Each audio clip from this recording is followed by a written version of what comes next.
ప్రభు స్తోత్రం. దైవాశీస్సులు. రోమపత్రిక 5వ అధ్యాయం 11వ వాక్యం. అంతేకాదు మన ప్రభువైన యేసుక్రీస్తు ద్వారా మనం దేవుని యందు అతిశయపడుచున్నాము. ఆయన ద్వారానే మనం ఇప్పుడు సమాధాన స్థితి పొంది ఉన్నాము. ప్రభు తన మాట మన కొరకు దీవించునుగాక. యేసుక్రీస్తు ప్రభు ద్వారా మనం దేవుని యందు అతిశయపడుచున్నాము. అతిశయము నీవే, నానందము నీవే, నా ఆరాధన నీవే. క్రీస్తు ప్రభువునందు అతిశయపడుచున్నాము. దేనిని బట్టి? యేసు ప్రభువారు మన పాపముల నిమిత్తం మరణించుడు చేత, ఆయన జీవించుడు చేత మనం నిశ్చయంగా రక్షించబడుట చేత ఆయన యందు అతిశయపడుతున్నాం. ఈ మాట జాగ్రత్తగా గుర్తుపెట్టుకోండి. ఏ విషయాల్లో? వస్తు వాహనాలు ఉండేయని కాదు అతిశయం. మంది మార్బలం, ఉద్యోగం, హోదా ఉన్నాయని కాదు అతిశయం. ప్రభువైన యేసుక్రీస్తు వారి శిలువ మరణం ద్వారా మరణం నుండి తప్పించబడి జీవము గల దేవునితో సమాధానపరచబడి ప్రభువైన యేసుక్రీస్తు వారు జీవించుడు చేత మనం రక్షించబడ్డాము. కాబట్టి ప్రభువైన యేసుక్రీస్తునందు అతిశయపడాలి. ఆ విషయాన్ని బట్టి అతిశయపడాలి. అతిశయపడుచున్నాం. ఆ తర్వాత ఆయన ద్వారానే మనం ఇప్పుడు సమాధాన స్థితి పొంది ఉన్నాం. సమాధానపరచబడ్డాంగా. నిన్నటి దినం జ్ఞాపకం చేసుకున్నాం. సమాధానం అంటే ఏంటి? మనలో మనకు మొదటి సమాధానం. మనతో ఉన్న వారితో మనకు సమాధానం. దేవునితో సమాధానం. దేవునితో సమాధానపరచబడ్డాం.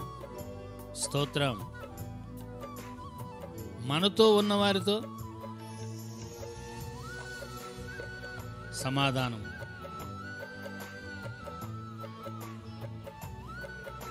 మనలో మనకు సమాధానం.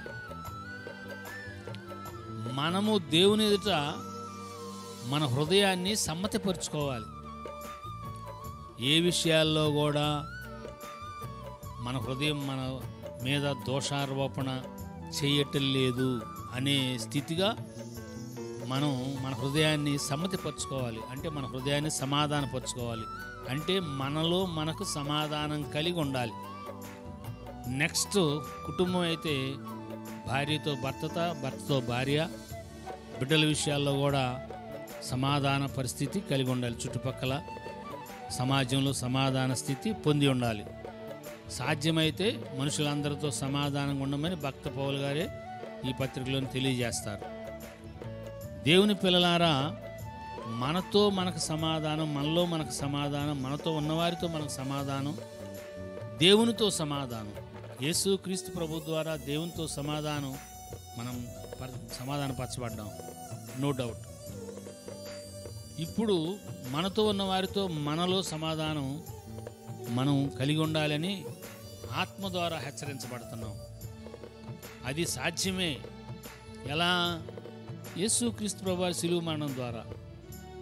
ఏ రీతిగా దేవుడు యేసుక్రీస్తు ప్రభువారిలో మనల్ని క్షమించాడో మనం కూడా అదే రీతిగా క్షమించబద్దులమై ఉన్నాము. ఇక్కడ చాలా ఇంత చేసి ప్రభువారు మన నిమిత్తం పాపమెరుగని యేసుక్రీస్తును పాపంగా చేసి మన పాపాలన్నింటినీ క్షమించి మన యేసయ్య రక్తంతో శుద్ధీకరించి యేసయ్య రక్తాన్ని సమీపంగా ఉంచి ఆత్మ ద్వారా పరిశుద్ధపరుస్తూ ఇన్ని చేసి ఇక్కడ పెద్ద బ్రేక్ వేసారు. మీరు క్షమించాలి. మీరు క్షమించకపోతే నేను క్షమించను. మరి క్షమించడానికి ఇంత చేసి మరలా క్షమించడంటే చూసారా? క్షమించలేని స్థితిగతులు ఉన్నాయి గనక క్షమించమంటున్నాడు. ఎందుకు? ఎదుటోళ్ళ వారి కోసం క్షమాపణ కాదు, మన సేఫ్ అండ్ సౌండ్ కోసం క్షమాపణ. సమాధాన స్థితి మనలో ఉంటే మనకు డౌట్ ఉండదు, రక్షణ మీద, సాల్వేషన్ మీద డౌట్ ఉండదు, నిత్యత్వం మీద డౌట్ ఉండదు, దేవుని మీద డౌట్ ఉండదు. ఆ డౌట్ క్రియేట్ అవ్వకుండా ఉండటానికే సమాధాన స్థితి పొందేము. అవి ప్రభువులు అనుగ్రహించబడ్డాయి.